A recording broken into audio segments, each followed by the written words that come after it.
This is the Halftime Show with Omar Al-Duri on Pulse 95. Salam and welcome to the Halftime Show. Now, this is a World Cup special, and we normally talk to you about things that happen behind the scenes.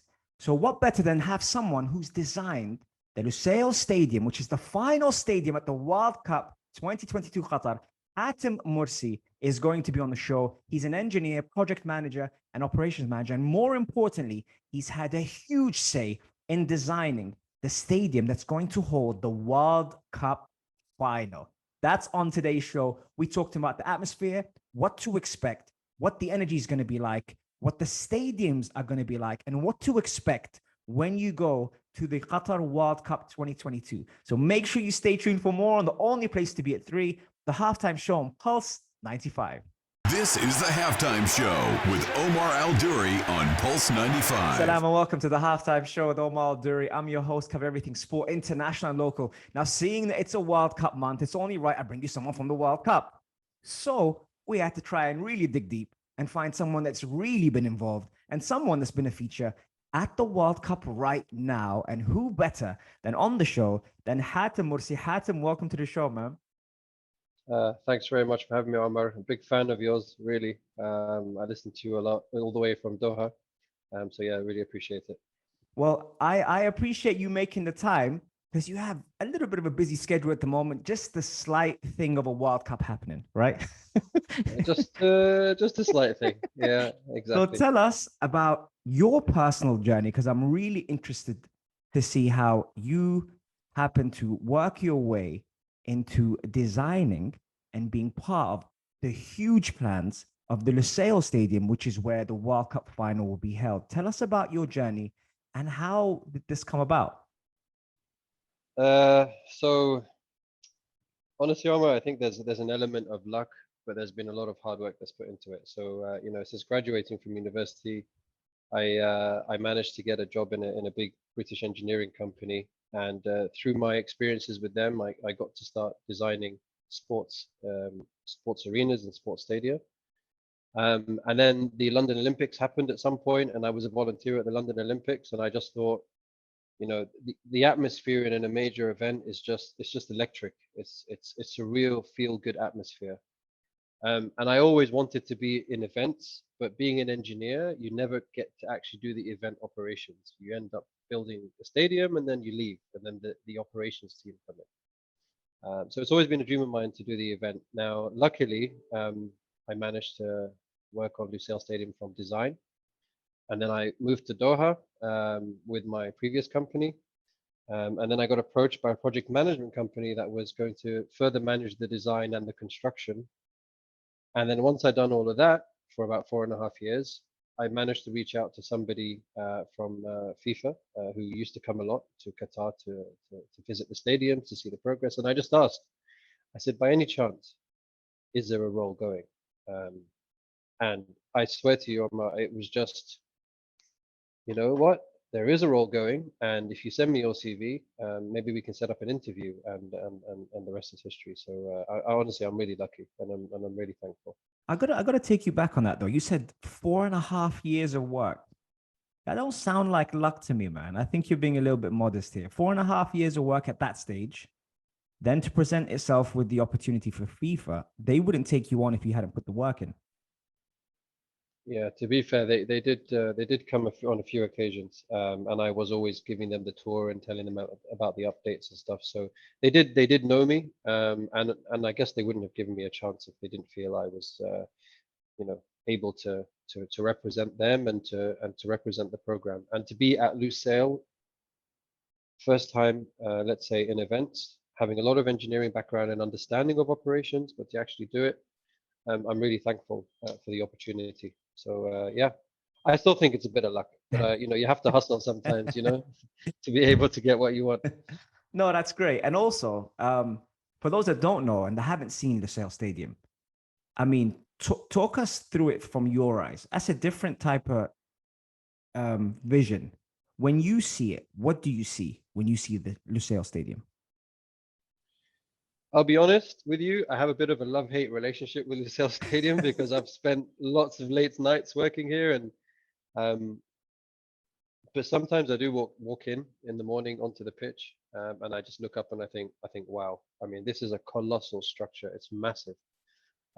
It really does symbolize how much the World Cup means to Qatar, how much the World Cup means to FIFA, because it's a very close relationship in getting things delivered, and how much they really care about putting on a good show. It's I'm extremely proud to say that I've worked on this project on behalf of myself and on behalf of my Qatari colleagues. I think everyone has put in a really good shift on this, and yeah, it's for me, Lusail Stadium is home right now. I've been here in total with designing it in the beginning, and then project managing and constructing it, and now working on it. It's been about 7 years, so it's Wow. home essentially. Yeah. Wow. Effectively almost two World Cups to design a stadium like that. That's not light at all. I want to ask you one question before we take a break. And I know we're not there yet, but we're kind of there yet, right? So, and you said this even when we were talking about this off air. How does it feel to finally be this close now? The way you said this close,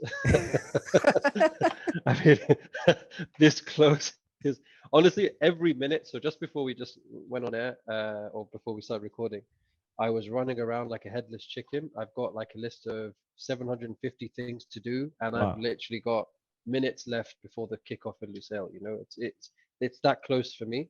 Yeah. Um, you know, and there's no shame in saying this, but the pressure is unprecedented. It's really unprecedented.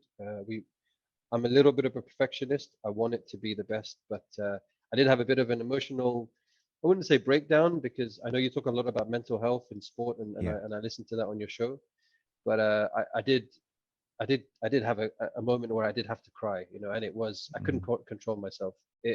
It's an element of pride, being proud in what I've achieved. It's an element of the pressure and the mental stress on all our team members, because you know it's the biggest event in the world, and and we're all perfectionists. We really want to put on the best show. So yeah, Oh, man. it's been tough, but it's great. It's going to be rewarding. Goosebumps. Goosebumps, man. I don't think I'll be going to the Lusail Stadium, but I have to say now, every time I look at that stadium, I'm gonna think of you, man. It's gonna be amazing. Thank you. I can feel it, bro. I'm going there for 4 days. I'll be there from the 24th to the 28th. I'm gonna check out 3 games as well. But I have to say, that's one stadium that just looking at it, like just the visuals for me, it looks stunning. It looks unbelievable. Yeah, I mean, if you do get a chance, Omar, if even if you don't have a ticket for the game, just try to come to the stadium when a game is on, and just listen to 80,000, 85,000 spectators from the outside. It's crazy. I mean, and there'll be screens up, and you'll be right there listening to it live, but seeing it on the screen. So so please try it best. It's going to be awesome. Amazing.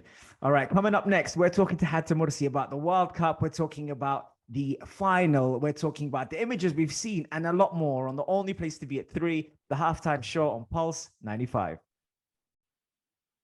This is the halftime show with Omar Al Duri on Pulse 95. Salam and welcome back to the halftime show. If the first segment did not give you goosebumps, ladies and gentlemen, let me tell you, God, the World Cup is here. I'm talking to the man himself, Hatim Morsy.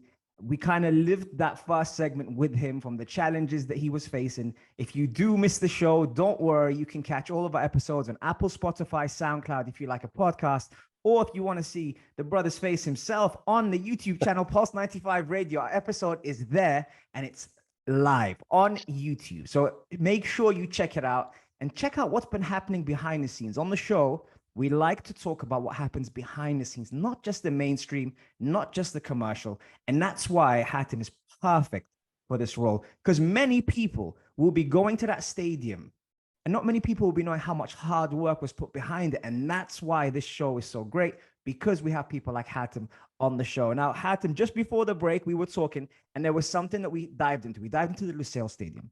And that's, if I'm not mistaken, where the final will be held. Is that correct? That's What's the correct. Yeah. capacity in this stadium? 80,000 more? So it officially it's an 80,000 seater stadium. Mhm. You know, from discussing with my colleagues in ticketing, I think it can go above 80,000, but it's officially an 80,000 seater stadium. Yeah. Amazing. And for those that don't know, 80,000 people in a stadium.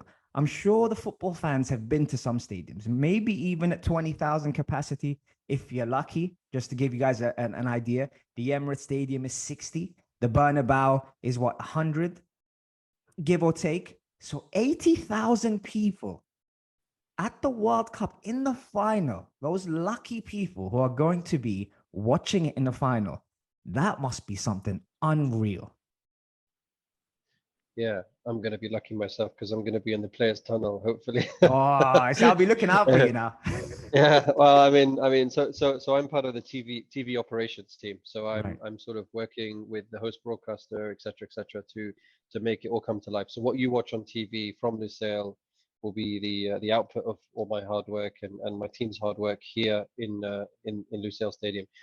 I'm not technically meant to be on TV, so you're gonna have to really look because I'm the gonna. cameraman, yeah, just exactly, exactly. But yeah, no, I did it. I worked on the Arab Cup, so we had the Arab Cup back in 2021, Yeah. and I was in the players' tunnel there, and I was standing next to my sort of like my heroes for the Egyptian national team, Mhm. who were part of that team that won the African Nations 3 times in a row. Yeah. Isam Al Hadri, Mohammed Shawati, Yeah. Wa'al Goma, Yeah. Carlos Queiroz. They were Yeah. all there, standing next to me, just high-fiving me, and I thought to myself, I would never have dreamt that this would be happening. Just a guy pat me on the back and walk past. So Yeah. imagine the World Cup now with all these great players Yeah. in the final. So let's see who makes it. Who do you think? Who do you think is gonna I was make gonna the final? ask you, who do you think's gonna be in the See, final? I beat you to it. uh, Honestly, I really want England to make it to the final. I mean, Yeah. it's about time. Yeah. Honestly, it's about time. I don't know. I think the Netherlands might make it to the final. Interesting. Um, Okay. yeah, the Netherlands and hopefully England if they don't cross paths before. Let's see. Yeah. I did. Did you have you done the predictor, the simulator? I haven't yet. No. Okay. So that so I Or so what I did you was do it? doing, yeah. So in the last episode on the halftime show, I did the predictor with the listeners. We did it together because when you ask people normally, they'll probably have a favorite. Say Brazil, they say Argentina, they'll say all these teams. So what I did is I went through the predictor with them, and we kind of, I mean, you're talking about a couple of people that were going back and forward with me. We kind of got to Brazil, Portugal in the final. I tried not to be biased. I try not to say England. I try not to say Ghana, and I try not to say Saudi. So those three teams, with all that, we got to Brazil, Portugal. If I was gonna be biased, then I would have said probably England would sneak in there instead of Portugal. Because for me, I had England beating a weakened French side, and I had Portugal beating England to reach the final. With Wow. Brazil, with Brazil, I had them just sneaking past Germany, which was a tricky one because I have two teams that I think might just ruin everyone's predictor, and that's Spain and So Germany. so my wife is German. Okay, So okay. if we get an England Germany final, that would be awesome. Oof, that'd be That would be fire. amazing. And Yeah. the fact that the most creative player in Germany is English, Jamal Musiala. So, it's a win-win. It's a Yeah. win-win for your household. Um, Exactly. Talking to you about the pitches, I remember being involved with the Under 20 World Cup, and I've never actually been to a stadium as a fan. This will be the first time I'll be at a World Cup and I'll be at a stadium as a fan. Stepping onto the pitch in the Under 20s, the pitches were in immaculate condition. I can imagine you lot doing unreal, like golf course carpet type of pitches. Is that what we're looking to expect? Yeah, I mean they're all the highest standard of pitches that you can think of.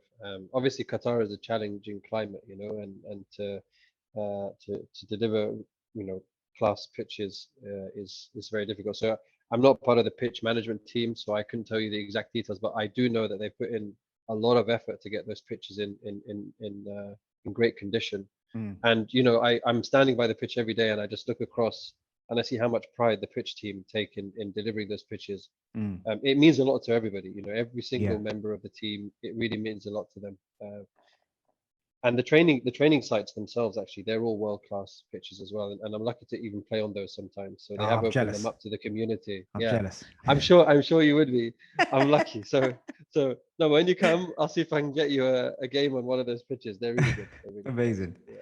Amazing. One last thing. I've heard a lot of things about the stadiums being air conditioned and obviously to help the players deal with that.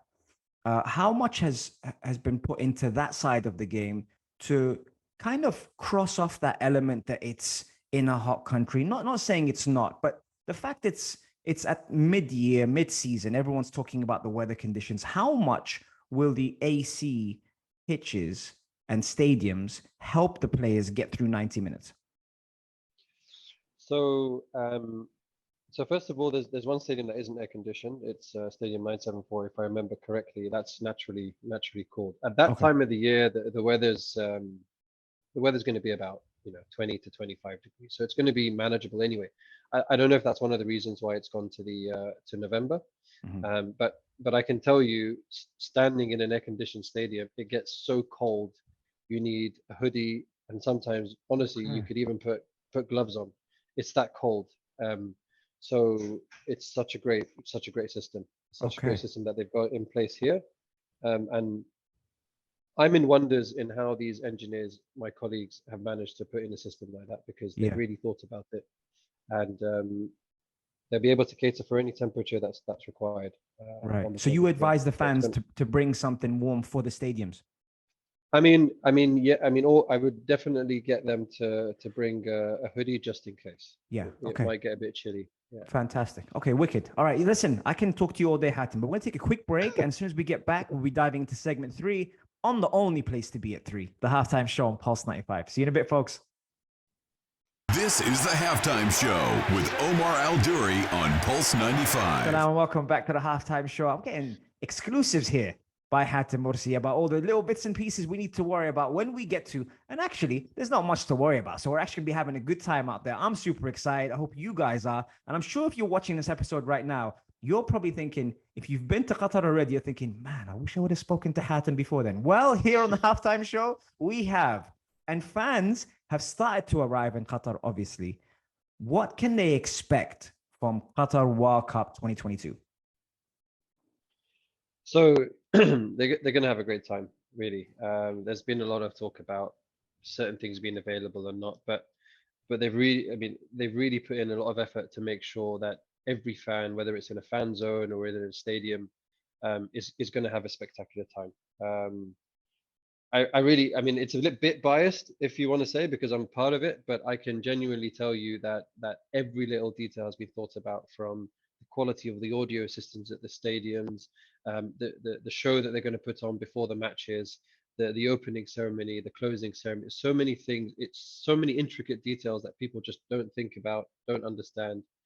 Um, but genuinely, they're going to have a great time. One of the things I just would like say to people is, this is a new country. You're probably going to come here for the first time. It's not going to be exactly as you expect it.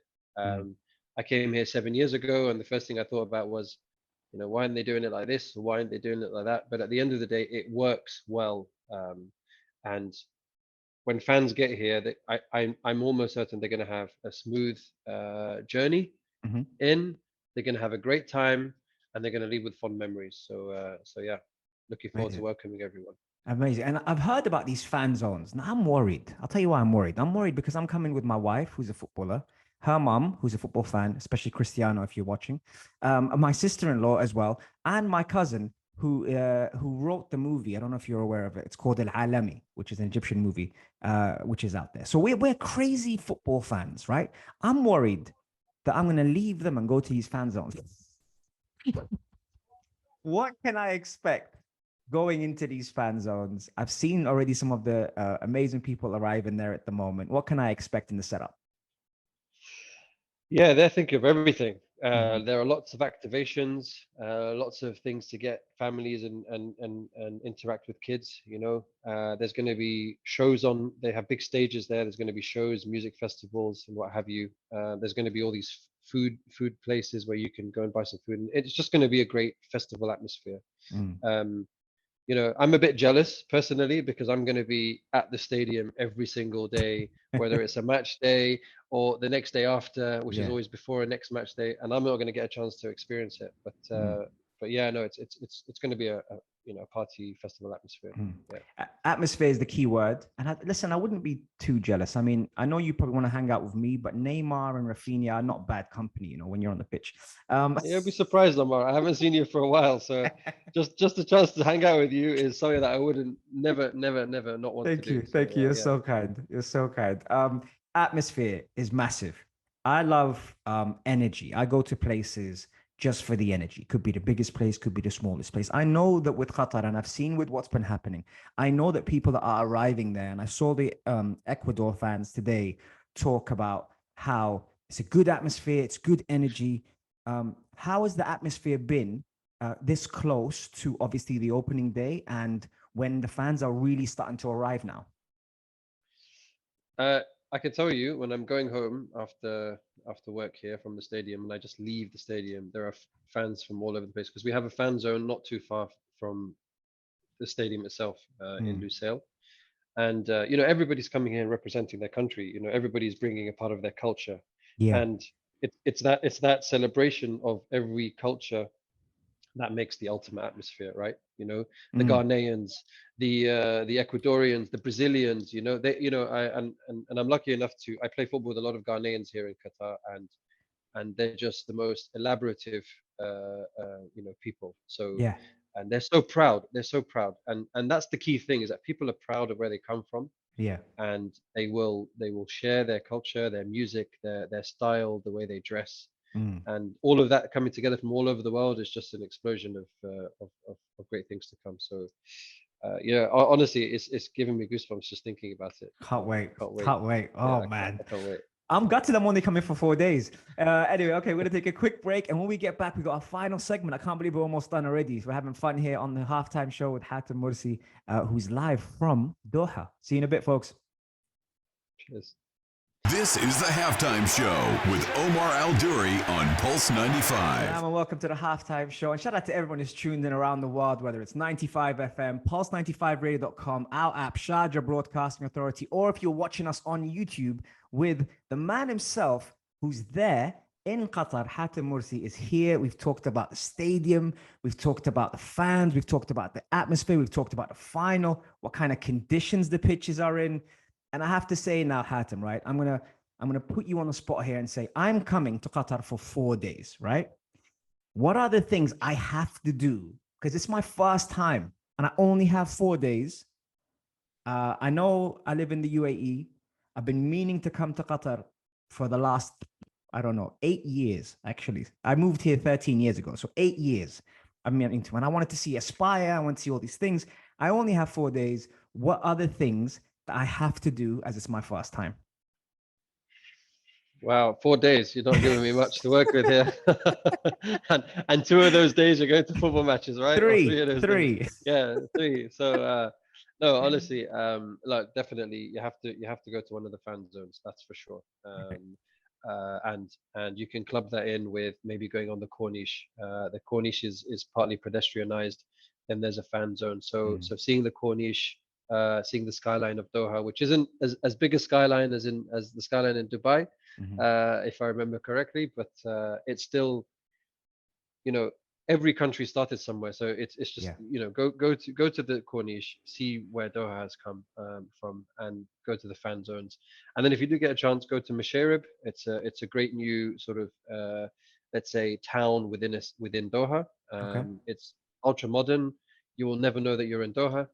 And definitely go see the National Museum. That's a must. Amazing. Definitely there. And there are so many other things to do, but you only have 4 days. So yeah. Well, thank you for accommodating me, man. That's all I can ask. And come and see me as well. We have to hang out for. I'm not joking. If I can actually see you in the 4 days, I'll tell you actually now. I can say it now. The 3 games I'm going to be going to is Portugal, Ghana, for obvious reasons, Ghana. Although my mother-in-law is a huge Cristiano fan, so it's me and her going to that game. So she'll be going for Cristiano, and I'll be going for Ghana. I'm going to England, US, because my wife, obviously, and her family are from the US, Denver, Colorado. So that's going to be interesting. Me supporting England and them supporting US.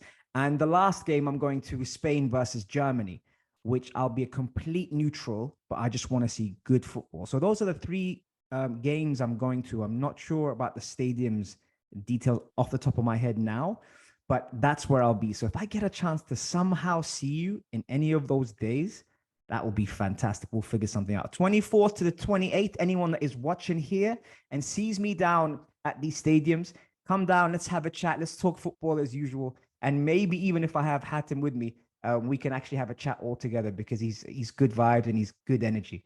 And it'll be great to have him down.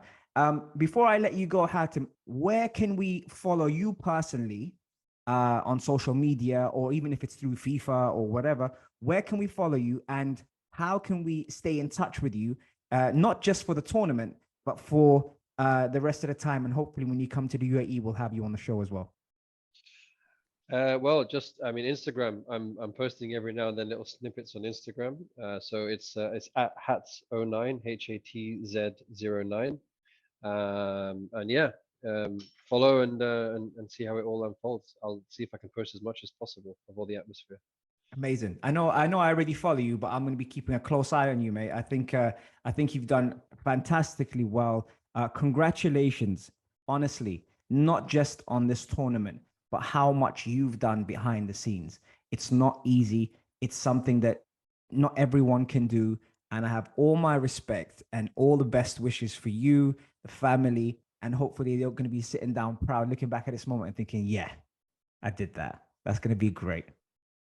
Thanks, bro. It means a lot. I really appreciate it. And remember, guys, you can catch our show every Monday, Wednesday, Saturday, 3 to 4 UAE time. And when I'm out there in Qatar, what I will be doing is I will be doing my shows from Qatar.